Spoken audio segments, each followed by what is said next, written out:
ഭാരത് സേവാശ്രം സംഘ ഒരു charitable organisation. ആചാര്യ സ്വാമി പ്രണവാനന്ദജി മഹാരാജ്, മഹാനായ ഒരു രാജ്യസ്നേഹി, അദ്ദേഹം സ്ഥാപിച്ച ഒരു ചാരിറ്റബിൾ ഓർഗനൈസേഷനാണ് ഭാരത് സേവാശ്രം സംഘ്. അവിടുത്തെ വിശേഷങ്ങൾ അവിടുത്തെ ഒരു സ്വാമിയോട് തന്നെ നമുക്ക് ചോദിച്ച് മനസ്സിലാക്കാം. नमस्कार स्वामी. नमस्कार. इसका इस मंदिर का विशेष क्या क्या है, क्या क्या विशेष है? This is Bharat Sevaashram Sangha. Okay. This is pilgrim stay here. Different state coming pilgrims stay here, and food and stay here. Oh, stay here. Railway station distance, walking distance 10 minutes, auto 3 minutes. Okay, okay. 3 days, 2 days stay here. Okay, okay. This is Bharat Sevaashram Sangha Kail and Bharat Sevaashram Sangha temple, Shiva temple, Kanyakumari temple. और गुरुजी भारत सेवाश्रम संघ founder Jagadguru Acharya Shrimad Swami Pranavananda ji Maharaj. Okay. 1999 foundation. Inauguration 31st 2000 inauguration. And outside country, America, London, Trinidad, Guyana, Los Angeles, West Indies, South Africa, North America, Australia, Fiji, Bangladesh, Chicago, California, Malaysia, Indonesia, different country, our heavy ashram. Okay, okay, okay. All over India, Bharat Sevaashram Sangha, all over Ashram India. मंदिर all over the world. All over world. International organization. International organization. And in India, various state, in every state has this branch. Branch. Humanitarian works are. Yes, humanitarian work, social work. Okay, okay, okay. Oh. It's the social work. Free medical. Okay, social works. Ha, Okay. that is Earthquake, earthquake, any earthquake type of और क्या बोलेगा flood. cyclone, flood, earthquake, any type of disaster Okay, disaster. management. This organization. Okay, okay, okay, okay, okay. Thank you, sir. Thank you. കന്യാകുമാരിയിൽ ഈ മഹത്തായ പ്രസ്ഥാനത്തിന് കല്ലിട്ടത് 1999 August 29-നാണ്.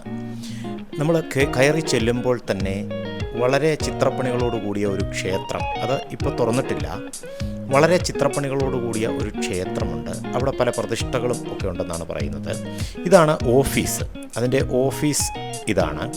അപ്പോൾ ഇതിൻ്റെ ഉദ്ഘാടനം ശരിക്കും 2000 ഓഗസ്റ്റ് 31-നാണ് നടന്നിട്ടുള്ളത്.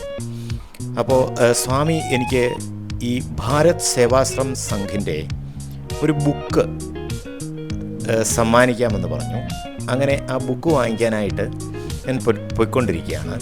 അപ്പോൾ ഇദ്ദേഹം പറഞ്ഞത് പലരും ഡൊണേറ്റ് ചെയ്തതാണ് ഓരോ റൂമുകളും എന്നാണ് പറഞ്ഞിരിക്കുന്നത്. അപ്പോൾ ആ ഡൊണേറ്റ് ചെയ്ത ആളുകളുടെ ഡീറ്റെയിൽസ്, ആരാണിത് ഡൊണേറ്റ് ചെയ്തത് എന്നുള്ള ആളുകളുടെ ഡീറ്റെയിൽസൊക്കെ ഇവിടെ കൊടുത്തിട്ടുണ്ട്. അതായത് ഇത് ശരിക്കും വെസ്റ്റ് ബംഗാൾ ആണെന്ന് തോന്നുന്നു ഇതിൻ്റെ ഒരു ഉത്ഭവ സ്ഥാനമെന്ന് പറയുന്നത്. സ്വാമി ബുക്കുമായിട്ട് വരുന്നുണ്ട്. Okay, Swami. Thank you. This is Bharat Sevaashram Sangh book. Okay. Thank you, sir.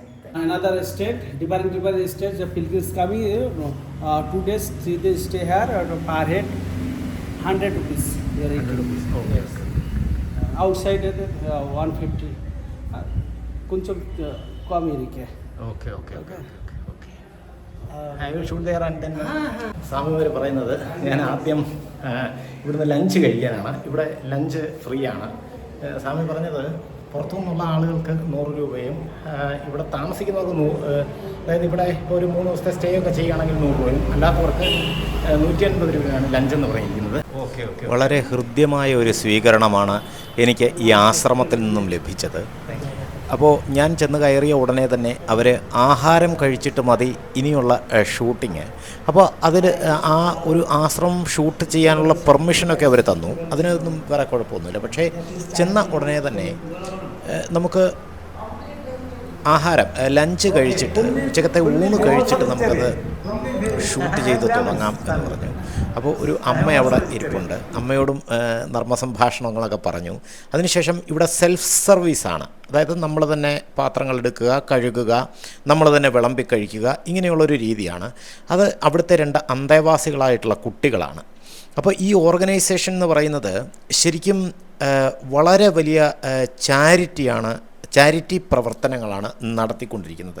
അതായത് പട്ടിണി, വെള്ളപ്പൊക്കം, ഭൂകമ്പം തുടങ്ങിയിട്ടുള്ള പല ഭൂകമ്പം തുടങ്ങിയിട്ടുള്ള പ്രകൃതിക്ഷോഭങ്ങൾ. അപ്പോൾ ഈ സംഗതികളൊക്കെ നടക്കുന്ന സമയത്ത് ഈ ദുരിതാശ്വാസ പ്രവർത്തനങ്ങളൊക്കെ ഈ സേവാ പ്രവർത്തനങ്ങളോടൊപ്പം തന്നെ മറ്റ് പ്രവർത്തനങ്ങളും, അതായത് ദുരിതാശ്വാസ സംബന്ധമായ പ്രവർത്തനങ്ങളുമൊക്കെ ഇവിടെ നടത്തുന്നുണ്ട്.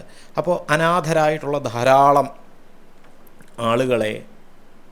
ആളുകൾക്ക് വളരെ വലിയ സേവനങ്ങൾ ഈ ഒരു ആശ്രമം കൊടുക്കുന്നുണ്ട്. അപ്പോൾ കന്യാകുമാരിയിൽ നമ്മൾ വന്നു കഴിഞ്ഞാൽ ഏറ്റവും ചീപ്പായിട്ട് നമുക്ക് താമസിക്കാൻ പറ്റുന്ന ഒരു സ്ഥലമാണ് ഈ ഭാരത് സേവാശ്രം സംഘ എന്ന് പറയുന്നത്. ഏകദേശം ഒരു 200 രൂപ തൊട്ട് റൂമുകൾ നമുക്ക് അവൈലബിളാണ്. ഭക്ഷണത്തിനൊക്കെ വളരെ ചീപ്പായിട്ടുള്ള റേറ്റാണ് ഇവിടെ ഉള്ളത്. അപ്പോൾ കന്യാകുമാരിയിൽ വരുന്നവർ തീർച്ചയായിട്ടും അവർക്ക് സ്റ്റേ ചെയ്ത് കന്യാകുമാരി ആസ്വദിക്കണം എന്നുണ്ടെങ്കിൽ തീർച്ചയായിട്ടും അവരിവിടെ വന്നു കഴിഞ്ഞാൽ ശരിക്കും ഇതൊരു സേവന പ്രവർത്തനം കൂടിയാകും. നമുക്ക് എന്തായാലും സേവന പ്രവർത്തനങ്ങൾ ചെയ്യാൻ കഴിയില്ല എന്നുണ്ടെങ്കിൽ ഇങ്ങനെയുള്ള സ്ഥാപനങ്ങളുമായിട്ട് നമ്മൾ ബന്ധപ്പെടുകയാണെന്നുണ്ടെങ്കിൽ ആ സ്ഥാപനത്തിനും കൂടി ഇതൊരു വളരെ വലിയ സഹായമായിരിക്കും. അപ്പോൾ നല്ല ആഹാരമാണ്. ചോറുണ്ട്, ഡാല്, എനിക്കൊന്നും നോർത്ത് ഇന്ത്യൻ സ്റ്റൈലിലുള്ള സ്റ്റൈലിൽ ആണ് അവിടുത്തെ ഭക്ഷണങ്ങളൊക്കെ തന്നെ. എന്നാലും ടേസ്റ്റിയാണ്, വേറെ കുഴപ്പമൊന്നുമില്ല. വളരെ ഹൃദ്യമായ സ്വീകരണമാണ് അവരെനിക്ക് തന്നത്. കാരണം അദ്ദേഹം എനിക്ക് ഇവിടെ പറഞ്ഞു തന്നുകൊണ്ടിരിക്കുന്ന അദ്ദേഹം എന്ന് പറയുന്നത് എന്നെ അവിടെ ഇരുത്തി ആഹാരം കഴിപ്പിച്ചു എന്നുള്ളതാണ്. മനസ്സിലായില്ലേ? അദ്ദേഹത്തിൻ്റെ പുറകെ നടന്ന് കാര്യങ്ങളൊക്കെ പറഞ്ഞു തന്ന് അവിടെ ഇരുത്തി എന്നെക്കൊണ്ട് ആഹാരം കഴിപ്പിച്ചു. വളരെ ഹൃദ്യമായ ഒരു അനുഭവമായിരുന്നു. പിന്നെ നമ്മൾ ഈ ആഹാരം കഴിച്ചു കഴിഞ്ഞാൽ നമ്മുടെ പ്ലേറ്റൊക്കെ നമ്മൾ തന്നെ, അതായത് അവിടെ വേസ്റ്റ് ബിൻ വെച്ചിട്ടുണ്ട്, ആ വേസ്റ്റിലിട്ടതിന് ശേഷം നമ്മൾ തന്നെ പാത്രമൊക്കെ കഴുകി വെച്ചിട്ട് വേണം പോകാനായിട്ട്. ചോറ്, പരിപ്പ് കറി, അതേപോലെ കുറച്ച് ഈ കോളിഫ്ലവർ കൊണ്ടുള്ള കറികൾ, അങ്ങനെ വളരെ വിഭവസമൃദ്ധമായ ഒരു ആഹാരമാണ് എനിക്കവിടെ ലഭിച്ചത്. അപ്പോൾ നമുക്ക് ഇത് ഭാരത് സേവാശ്രം സംഘ് എന്ന് പറയുന്ന ഒരു സ്ഥാപനമാണ് ഇതിൻ്റെ നടത്തിപ്പെന്ന് ഞാൻ പറഞ്ഞു. അപ്പോൾ നമുക്ക് ആഹാരം കഴിച്ചു തുടങ്ങാം.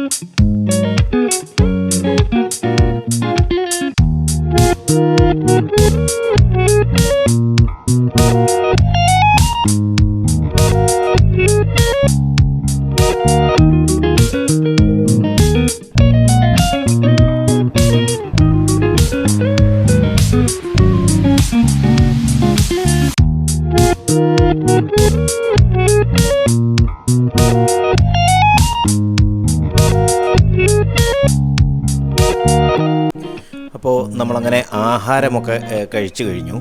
ഇനി നമ്മൾ ഷൂട്ടിങ്ങിലേക്ക് കിടക്കുകയാണ്. ഞാൻ മുൻപ് പറഞ്ഞതുപോലെ തന്നെ ഈ ഒരു സ്ഥാപനത്തിൻ്റെ മെയിൻ ഗോളെന്ന് പറയുന്നത് തന്നെ ചാരിറ്റിയാണ്. അപ്പോൾ ഇവിടെ ധാരാളം അന്തേവാസികളെ കൂടാതെ തന്നെ ഗസ്റ്റുകളുമുണ്ട്. അതായത് അന്തേവാസികളെന്ന് പറയുന്നത് മുൻപ് പറഞ്ഞ പ്രകൃതിക്ഷോഭങ്ങൾ, അതേപോലെ പട്ടിണി തുടങ്ങിയ കാര്യങ്ങളിലൊക്കെ, പിന്നെ ഭൂകമ്പം തുടങ്ങിയവയുമായി ബന്ധപ്പെട്ടൊക്കെ അനാഥമാക്കപ്പെട്ട ജീവിതങ്ങൾക്ക് പിന്നെ ഉള്ള ഒരു സേവന പ്രവർത്തനവും, അതുകൂടാതെ തന്നെ ഗസ്റ്റുകളെന്ന് പറയുന്നത് ഇത് നമുക്കിവിടെ ഇരുന്ന് ഭക്ഷണം കഴിക്കാൻ, അല്ലെങ്കിൽ മൊബൈൽ ഫോൺ ചാർജ് ചെയ്യുന്നതിന്, അല്ലെങ്കിൽ നമുക്ക് റീഡിങ്, ഇതിനൊക്കെയായിട്ട് ഉപയോഗിക്കാവുന്ന ഒരു സ്ഥലമാണ് ഇത്. ഗുരുജി മഹാരാജിന് വേണ്ടി ഒരാൾ, അതായത് room is dedicated to the lotus feet Shri Guruji മഹാരാജിന് വേണ്ടിയിട്ട് ഒരാൾ കൊടുത്തതാണ്. അപ്പോൾ ഇതിൻ്റെ പ്രധാനപ്പെട്ട കാര്യങ്ങളെന്ന് പറയുന്നത് ഡിസ്പെൻസറീസ് ഉണ്ട് ഇവർക്ക്, ഹോസ്പിറ്റൽസ്, അതായത് നൂറുകണക്കിന് ഡിസ്പെൻസറീസ്, നൂറുകണക്കിന് hospitals, mobile medical units, ambulances, patient homes, cancer and leprosy hospitals, tribal welfare centres, അതേപോലെ 5000-ഓളം, ഏകദേശം 5000-ഓളം കുട്ടികൾക്ക് റെസിഡൻഷ്യൽ എഡ്യൂക്കേഷൻ, അതായത് താമസത്തോടു കൂടിയുള്ള വിദ്യാഭ്യാസം, അത് ഇന്ത്യ ഗവൺമെൻറ്റുമായിട്ട് കൊളാബറേറ്റ് ചെയ്തുകൊണ്ട് നടത്തുന്നതാണ്. കണ്ടില്ലേ, ഇതൊക്കെ അവിടുത്തെ അന്തേവാസികളായിട്ടുള്ള കുട്ടികളാണ്. അവരുടെ ഒരു റൂമിൽ ഞാൻ കയറി. പിന്നെ ഇത് നമ്മുടെ ഈ ഒരു സ്ഥലത്ത് മാത്രമല്ല, ഇന്ത്യയിലെ എല്ലാ സംസ്ഥാനങ്ങളിലും ഏകദേശം ഒരു 3-4 എണ്ണം വെച്ച് ഉണ്ട് ഈ ആശ്രമം. ജാർഖണ്ഡ്, നാഗാലാൻഡ്, ആസാം, ത്രിപുര, അതേപോലെ അരുണാചൽ പ്രദേശ്, ഗുജറാത്ത്, വെസ്റ്റ് ബംഗാൾ, ഇങ്ങനെ ഒരുപാട് സ്ഥലങ്ങളിലുണ്ട്. അതുപോലെ സ്കൂൾസ് ഉണ്ട്, ടെക്നിക്കൽ ഇൻസ്റ്റിറ്റ്യൂട്ട്സ് ഉണ്ട്, woman empowerment centres, youth welfare centres, ഇങ്ങനെ ധാരാളം പിന്നെ ചാരിറ്റി പ്രവർത്തനങ്ങൾ ഇവർ ചെയ്യുന്നുണ്ട്. ഇതിപ്പോൾ ഇത് എനിക്ക് തോന്നുന്നു ഇവരുടെ അന്തേവാസികൾ താമസിക്കുന്ന സ്ഥലമാണ്. അപ്പോൾ ഇവിടുത്തെ ഒരു അന്തേവാസി തന്നെയാണ്, നല്ലൊരു പയ്യനാണ്. അവന് ഒട്ടും പിന്നെ മലയാളം തീരെ ഒട്ടും അറിഞ്ഞുകൂടാ. ഇത് അവിടുത്തെ ടോയ്ലറ്റാണ്. ടോയ്ലറ്റ് സൗകര്യങ്ങളൊക്കെ, ഫെസിലിറ്റിയൊക്കെ സാമാന്യം ഭേദപ്പെട്ടതാണ്. അത്ര അങ്ങ് ഒരുപാട് മികച്ച 5 സ്റ്റാർ ഫെസിലിറ്റിയോ 3 സ്റ്റാർ ഫെസിലിറ്റിയോ ഒന്നും അല്ല. പക്ഷേ എങ്കിലും മികച്ച രീതിയിൽ തന്നെ, സാമാന്യ രീതിയിൽ തന്നെ വൃത്തിയായിട്ട് സൂക്ഷിച്ചിട്ടുണ്ട്. ഇത് ഗസ്റ്റുകൾ താമസിക്കുന്ന സ്ഥലമാണ്. അപ്പോൾ അതായത് ഈ കേരളത്തിലുള്ളവരെക്കാൾ അല്ലെങ്കിൽ തമിഴ്നാട്ടിലുള്ളവരെക്കാൾ കൂടുതൽ, അതായത് പിന്നെ ഈ നോർത്ത് ഇന്ത്യൻസാണ് കൂടുതലായിട്ടും ഇവിടെ വന്ന് താമസിക്കുന്നത്. പിന്നെ ഈ റിലീഫ് പ്രവർത്തനങ്ങൾ, അതായത് ഇങ്ങനെയുള്ള പിന്നെ വെൽഫെയർ പ്രവർത്തനങ്ങളോട് ഒപ്പം തന്നെ relief work during hours of natural calamities എന്ന് പറഞ്ഞാൽ പ്രകൃതിക്ഷോഭങ്ങൾ, അതായത് ഫ്ലഡ്, ഫാമിൻ, എർത്ത്ക്വേക്ക്, ഇതുമായിട്ടൊക്കെ ബന്ധപ്പെട്ട് ഇവർ ഒരുപാട് സേവന പ്രവർത്തനങ്ങൾ നടത്തുന്നുണ്ട്. പിന്നെ ഇതിനെക്കുറിച്ച് പറയുകയാണെങ്കിൽ അദ്ദേഹം, അതായത് സ്വാമി പ്രണവാനന്ദജി മഹാരാജ് ഏകദേശം അദ്ദേഹത്തിൻ്റെ 20ാമത്തെ വയസ്സിൽ അദ്ദേഹം ഈ സോഷ്യൽ വർക്കിന് വേണ്ടിയിട്ട് പ്രവർത്തനം തുടങ്ങി എന്നുള്ളതാണ്. അപ്പോൾ ഇത് ഓരോരുത്തരുടെയും സ്പോൺസർഷിപ്പാണ് ഈ ഓരോ റൂമുകളും എന്ന് പറയുന്നത്. എനിക്ക് തോന്നുന്നു എല്ലാ സ്ഥലങ്ങളിലും ഇങ്ങനെയൊക്കെയാണ്. അപ്പോൾ സ്വാമി മുൻപ് പറഞ്ഞായിരുന്നു, ഏകദേശം ധാരാളം പിന്നെ രാജ്യങ്ങളിൽ, ഇന്ത്യയിലല്ലാതെ തന്നെ ധാരാളം രാജ്യങ്ങളിൽ ഇതിൻ്റെ പ്രവർത്തനങ്ങളുണ്ട് എന്ന് പറഞ്ഞായിരുന്നു. നമ്മൾ പിന്നെ ഇതുമായിട്ട് ബന്ധപ്പെട്ട് തന്നെ ധാരാളം പ്രവർത്തനങ്ങൾ അവർ ചെയ്യുന്നുണ്ട്. അദ്ദേഹത്തിനെ ഓരോ റൂമുകളും ഡെഡിക്കേറ്റ് ചെയ്തത് ആരാണ് എന്നുള്ളത് വിശദമായിട്ട് പരിചയപ്പെടുത്തിയിരിക്കുകയാണ്. ഓരോ റൂമുകളുടെയും മുന്നിൽ ചെന്ന് നിന്നുകൊണ്ട് അത് ഓരോന്നും ആരാണ് ഡൊണേറ്റ് ചെയ്തിരിക്കുന്നത് എന്നുള്ളതിനെക്കുറിച്ച് ഏകദേശം എനിക്ക് തോന്നുന്നു ഒരു 3 നില കെട്ടിടമാണ്. 3 നിലയിലെ 4 നില, അതായത് ground floor, first floor, second floor, third floor, അങ്ങനെ മൊത്തം 4 നിലകളാണ് ഉള്ളത്. അപ്പോൾ വീണ്ടും അവിടെ നിർമ്മാണ പ്രവർത്തനങ്ങൾ നടന്നുകൊണ്ടിരിക്കുകയാണ്. നമ്മളിങ്ങനെ കയറി ടെറസിൽ വന്നപ്പോൾ അവിടെ വീണ്ടും 2 റൂമുകൾ ആരോ ചെയ്തു കൊടുത്തിട്ടുണ്ട്. കണ്ടില്ലേ, അതെല്ലാം സ്പോൺസറാണ്. അപ്പോൾ നമുക്ക് ഇങ്ങനൊരു ചാരിറ്റി പ്രവർത്തനത്തിൽ പങ്കാളിയാകാൻ താല്പര്യമുണ്ടെങ്കിൽ നമുക്കും ഒരു റൂം വേണമെങ്കിൽ ഇവിടെ ഡൊണേറ്റ് ചെയ്യാവുന്നതാണ്.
Peerless block.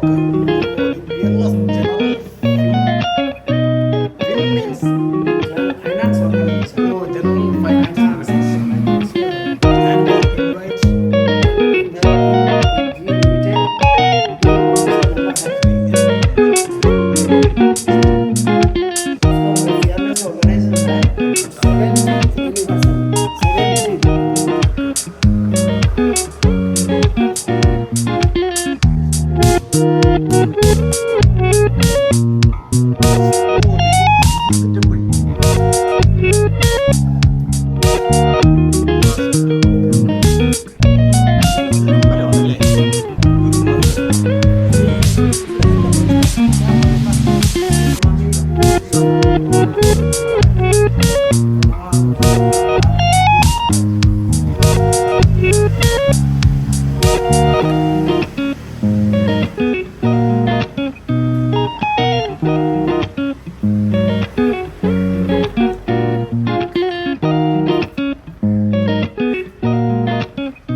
സ്വാമി, അപ്പം ഇത്രയും നേരം നമ്മളോട് ഒപ്പം ചെലവഴിച്ചതിന് വലിയ നന്ദി.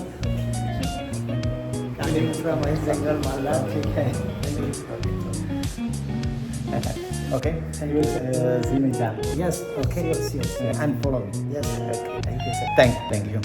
അപ്പോൾ അങ്ങനെ നമ്മൾ ഭാരത് സേവാഗ്രാമിൽ നിന്ന് ഇറങ്ങുകയാണ്. ഇനി അടുത്ത ഡെസ്റ്റിനേഷൻ ഏതെന്ന് കണ്ടുപിടിക്കണം. വളരെ ഹൃദ്യമായ ഒരു അനുഭവമായിരുന്നു.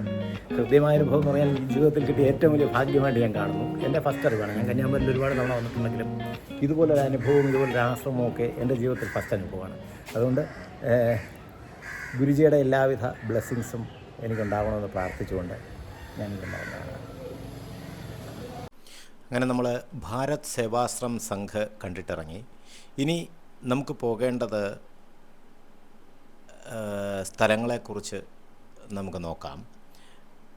ലേഡി ഓഫ് റാൻസം ചർച്ച് എന്ന് പറഞ്ഞ ഒരു സ്ഥലത്തോട്ടാണ് ഇനിയിപ്പോൾ നമ്മൾ പോകാൻ പോകുന്നത്. അപ്പോൾ ആ സ്ഥലത്തേക്ക് ഇവിടുന്ന് ഏകദേശം ഒരു 1.8 കിലോമീറ്റർ ദൂരമുണ്ട് എന്നാണ് പറഞ്ഞത്. ഓട്ടോയൊന്നും പിടിക്കണ്ട, നമുക്ക് ജസ്റ്റ് നടന്നൊന്ന് പോയി നോക്കാം. അപ്പോൾ വളരെ വലിയ ഹൃദ്യമായ ഒരു അനുഭവമായിരുന്നു ഈ ഒരു ആശ്രമത്തിലെന്ന് പറയുന്നത്.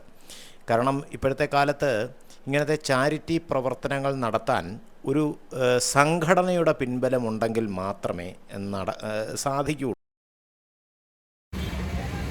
അപ്പോൾ ഞാനങ്ങനെ ഭാരത് സേവാശ്രം സംഘയിൽ നിന്നൊക്കെ ഇറങ്ങിയിട്ട്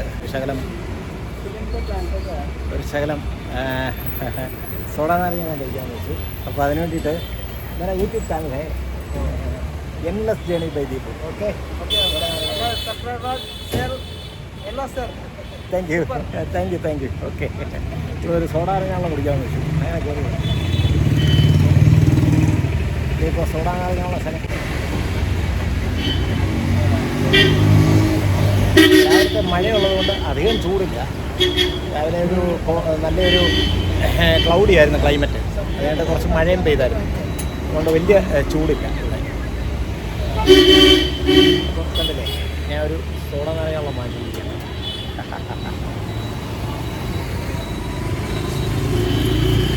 Camera நல்லா இருக்கா? Camera நல்லா இருக்கா? Oh, camera. Okay.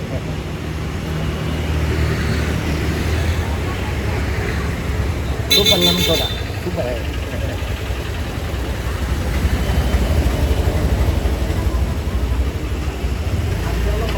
അയ്യോ, ഇന്നത്തെ ദിവസം കുറേ നടന്നു. അപ്പോൾ അതുകൊണ്ട് ഇത്തിരി വെള്ളം കുടിച്ചൊന്ന് നടക്കാമെന്ന് വെച്ചു. എൻ്റെ മിനറൽ വാട്ടർ ട്രിപ്പുണ്ട്. നല്ല ഒരു സോഡായാവും കുടിക്കാമല്ലോ പൊതി.